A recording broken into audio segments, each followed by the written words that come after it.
O impacto de uma organização começa pelas suas pessoas. Neste webinar vamos mapear termos de referência para gestores de impacto.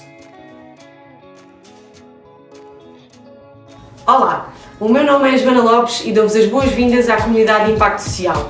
Durante os próximos minutos vamos desenhar um perfil, percorrendo aqueles que podem ser os termos de referência para gestores de impacto.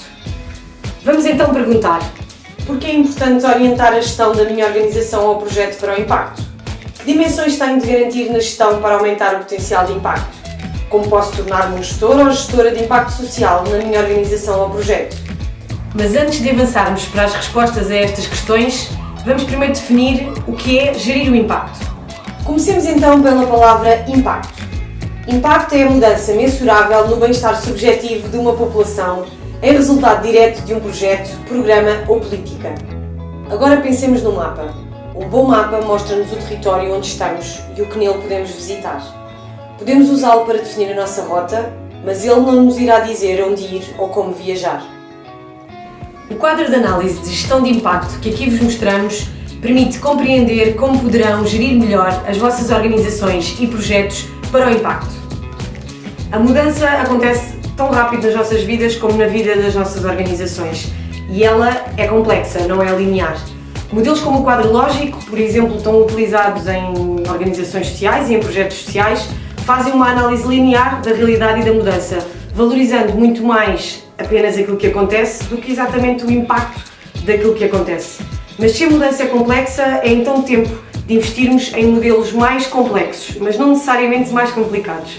Gerir o impacto pode ser então um quadro de análise que nos permitirá compreender e agir sobre essa realidade. Decisores políticos, doadores ou investidores sociais, gestores e técnicos precisam de olhar para os projetos sociais como realidades complexas, de apostar na criação de relações e de operar com base em teorias da mudança, conscientes de que é necessário adaptar-nos constantemente. O que está na base deste quadro de análise é, então, o pensamento sistémico, uma abordagem holística à análise de situações complexas.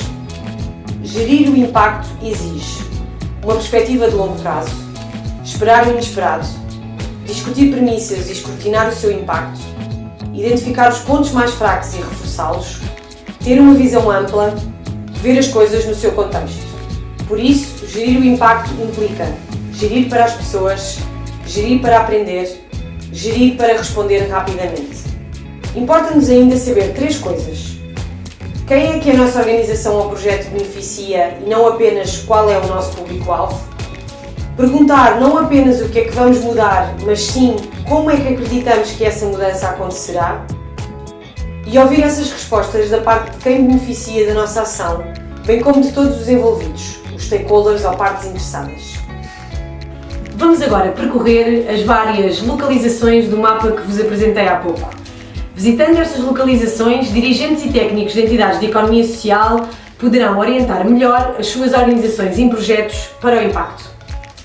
Dirigentes e técnicos de entidades da economia social são as pessoas melhor posicionadas para fazerem um bom uso de um mapa como este.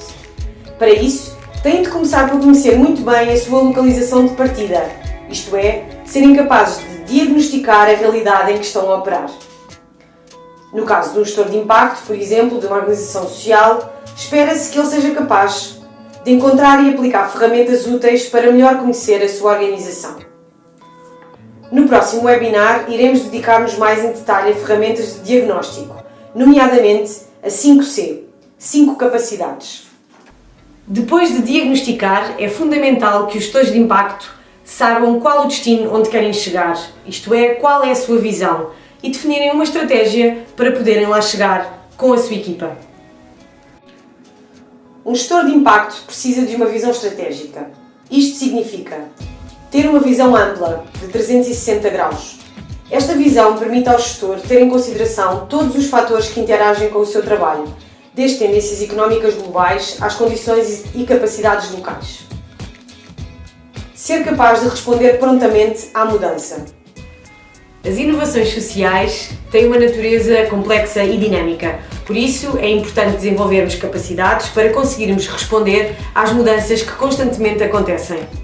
A realidade não é linear, nunca vai de A para B sem atalhos. Pode ser simples ou complexa, com maiores ou menores oscilações entre uma e outra. A perspectiva da gestão de impacto é de que a inovação social acontece, sobretudo, em realidades complexas. Não que tudo seja complexo, mas o papel da visão estratégica é identificar o domínio em que cada situação particular acontece, retirando daí implicações importantes para que a estratégia adotada funcione.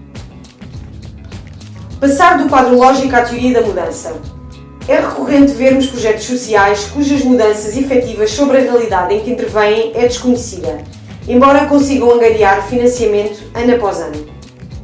Lemos relatórios com atividades bastante bem descritas, com o número de pessoas envolvidas e até com os resultados alcançados. E de facto, sempre que é possível e é fácil estabelecer relações causa e efeito, o quadro lógico pode até ser útil. No entanto, quando a realidade é mais complexa, o quadro lógico torna-se obsoleto. Então, que outro modelo poderá ser útil? Como descobrir o que realmente mudou ou necessita mudar na vida e nas comunidades onde esse projeto interveio? Não sabemos, porque normalmente, quando a estratégia de intervenção é definida, não inclui a teoria da mudança, aquilo que queremos efetivamente mudar e qual o caminho para lá chegar. Passar da análise da situação ao planeamento. O primeiro passo é conhecer questões críticas, como os stakeholders ou as partes interessadas, as relações de poder entre eles e as redes em que se integram, os problemas e conflitos existentes, as infraestruturas, as instituições, as crenças e os valores, as regras formais e informais e, por fim, os padrões regulares de comportamento. Essa análise situacional permite-nos perceber onde estamos agora. Compreendendo isso, podemos decidir onde queremos estar e, assim, definir uma estratégia de caminhos de mudança. Capacidade de liderança estratégica. Sejamos dirigentes da organização ou técnicos em projetos, lideramos diferentes processos a determinada escala. Para melhor podermos liderar, é fundamental que, enquanto gestores de impacto, desenvolvamos competências como a empatia, a resistência ao fracasso e saibamos envolver e motivar quem connosco trabalha.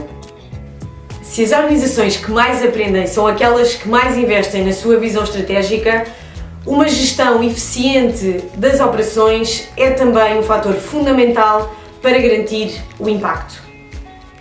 Garantir a gestão eficiente das operações da nossa organização ou projeto é outra dimensão fundamental da gestão de impacto. Partindo da visão estratégica definida é importante. Começar por desenhar o plano anual de atividades e orçamento, equipa, recursos materiais, atividades a desenvolver, calendário, plano de comunicação e plano de afetação financeira. Criar, desde logo, um sistema de monitorização desse plano para que a eficiência das operações seja garantida. Na gestão de impacto, as diferentes dimensões do modelo acabam por cruzar-se, não são estanques. Envolver os diferentes stakeholders nas operações e na sua monitorização, fazendo ajustes sempre que necessário. Por exemplo, se o nosso projeto se destina a mulheres que são mães de menores e que têm que frequentar uma formação a partir das 19 horas. Provavelmente, se as envolvermos na monitorização das nossas atividades, facilmente compreenderemos que essa não é a melhor hora para potenciar a sua participação e envolvimento. Portanto, a partir daí estaremos em condições de fazer os devidos ajustes e assim potenciar a sua participação. Planear a aprendizagem e a adaptação durante a implementação, procurando criar espaço para a adaptação de atividades que se vierem a revelar necessárias, sem planear apenas atividades e resultados-chave, mas desenhando o caminho para a mudança e assumindo a gestão adaptativa como função-chave, definindo, por exemplo, um orçamento para experimentação e inovação. Partilhar sistematicamente informação, para estar disponível quando dela necessitamos. Essa informação é muitas vezes obtida através de sistemas de monitorização e avaliação que iremos analisar já de seguida.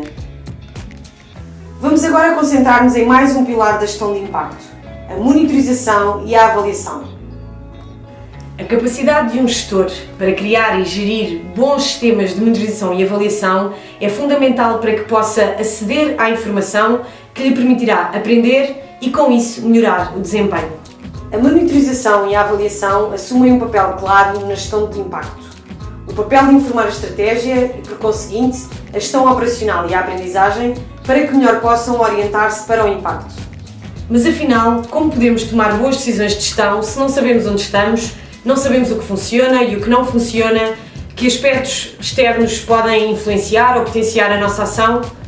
Vamos então ver agora o que é necessário para um sistema de monitorização e avaliação eficiente. Gestão de fluxo de dados. Tradicionalmente, os propósitos da monitorização e da avaliação relacionam-se com a prestação de contas, a gestão estratégica e operacional, a definição de políticas ou com o conhecimento. Mas, tendencialmente, as teorias de avaliação têm apontado para outros propósitos: o empoderamento de stakeholders ou partes interessadas, o desenvolvimento de organizações aprendentes, a criação de fóruns democráticos, a justiça social e a promoção de boas práticas. Capacidade para responder à emergência e à complexidade.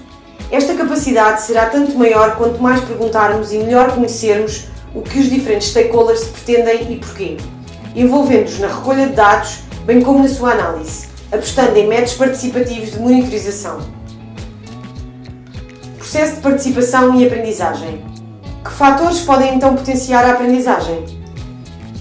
A forma como as reuniões são facilitadas, o tipo de apoio que existe da parte das lideranças para que os participantes sejam envolvidos, a qualidade das comunicações entre os participantes, a experiência e o conhecimento das pessoas envolvidas neste tipo de processos e ainda a abertura que existe da parte da organização para que as aprendizagens feitas ao longo deste processo não sejam apenas individuais, mas sim organizacionais. Uma equipa orientada para o impacto. Em tempos, os profissionais responsáveis por processos de monitorização e avaliação eram contratados para introduzir dados no computador e redigir relatórios. Hoje, espera-se destes profissionais que sejam, acima de tudo, facilitadores de mudança. Isto torna a necessidade de trabalhar em equipa ainda mais essencial. Ser sistemático. Avaliar a capacidade e a preparação da equipa e demais stakeholders para monitorizar e avaliar. É também importante que o sistema de monitorização e avaliação que escolhemos seja aplicado e adaptado à realidade em que o iremos utilizar. Para além disso, é importante ainda que não nos fiquemos apenas pela recolha de dados, mas que comuniquemos os resultados desta nossa análise e que possamos agir sobre eles se necessário for. E por fim, avaliar sempre o modelo de monitorização e avaliação que escolhemos. É fundamental que todos os stakeholders sintam espaço para criticar e fazer sugestões de melhoria. Mas monitorizar e avaliar sem aprender com os resultados será um desperdício de energia. Por isso, gerir impacto implica igualmente gerir aprendizagens, não apenas individuais, mas também organizacionais. Organizações aprendentes são organizações onde as pessoas expandem continuamente as suas capacidades para criarem os resultados que desejam, onde novos padrões de pensamento se desenvolvem, onde aspirações coletivas se libertam e onde as pessoas aprendem continuamente a ver o todo. Em realidades em que a mudança acontece muito rapidamente, apenas organizações flexíveis, adaptativas e produtivas serão capazes de gerar impacto. Por outras palavras, a capacidade de aprender é fundamental na gestão de impacto. Ela é talvez a mais essencial de todas, pois todas as outras só valerão a pena se a organização for realmente capaz de aprender. Vamos então ver 3 fatores que podem ajudar nessa aprendizagem. Conceitos-chave de aprendizagem orientada para o impacto. Liderar para a mudança. Gerir a diversidade. Conceito-chave de aprendizagem orientada para o impacto. Aprender não significa apenas aumentarmos o nosso nível de conhecimento. É também um processo de sense-making, ou seja, de construção de sentido. Partilho agora 6 dicas fundamentais na aprendizagem. Façam um uso global do ciclo de aprendizagem. Aprendam a partir de experiências concretas, de observação, de experimentação ativa. Identifiquem as barreiras à aprendizagem, bem como as formas e as preferências de aprendizagem, porque nem todos aprendemos de igual forma. Deem espaço à reflexão crítica e ao inesperado. Para além disso, procurem ainda analisar com profundidade a cultura da vossa organização e, por fim, giram a mudança no indivíduo e nas organizações. Liderar para a mudança. Quem gera processos de mudança tem de estar aberto a receber feedback e a refletir criticamente, aprendendo com os erros. Adaptação é outra característica de uma boa liderança para o impacto. Não existe um estilo único nem mais correto. Gerir para o impacto significa empoderar as pessoas, sobretudo aquelas mais vulneráveis, então é fundamental fortalecer a participação de todos os stakeholders. Gerir a diversidade. O mais interessante será perceber como podemos aprender, não apenas a partir daquilo que temos em comum, mas também como pode a nossa organização ou projeto aprender com essas diferenças, gerindo o conflito de forma construtiva e gerando inovação. Mais uma vez, e partindo agora para aquela que será a última dimensão em análise, a das capacidades, perceberemos que a aprendizagem não é apenas um momento em si, é sim transversal a toda a gestão de impacto. Claro como água. Se as capacidades e as condições necessárias não existem ou não estão no lugar certo, nenhuma boa ideia sobre estratégia, operações, monitorização e aprendizagem irá resultar. Por isso, é crucial gerir capacidades humanas. Os gestores de impacto precisam de capacidades estratégicas, como ter uma visão ou transmitir motivação às pessoas envolvidas, têm de compreender o contexto interno e externo rapidamente, ou serem flexíveis e terem elevadas competências relacionais. Para além disso, e porque o objetivo é garantir a participação e o envolvimento de todos os stakeholders, ao gestor cabe contratar as melhores pessoas para o ajudarem a gerir este processo, capacitá-las e manter essas capacidades e o seu uso efetivo. Incentivos. As pessoas não se motivam apenas pelo dinheiro. Procure conhecer bem as pessoas com quem trabalha para que se deixem inspirar e orientar para o impacto da sua própria ação. Ao longo dos últimos minutos percorremos 6 dimensões fundamentais para a gestão de impacto. 1. Diagnóstico. 2. Estratégia. 3. Operações. 4. Monitorização e avaliação. 5. Aprendizagem. 6. Capacidades. E percebemos como os gestores e as gestoras podem ter um papel decisivo na aprendizagem e mudança organizacionais rumo ao impacto. O objetivo de hoje era traçar um mapa geral da gestão de impacto de uma organização ou de um projeto, pois apenas com uma perspectiva sistémica e pessoas comprometidas será possível que as organizações se possam orientar para a transformação social.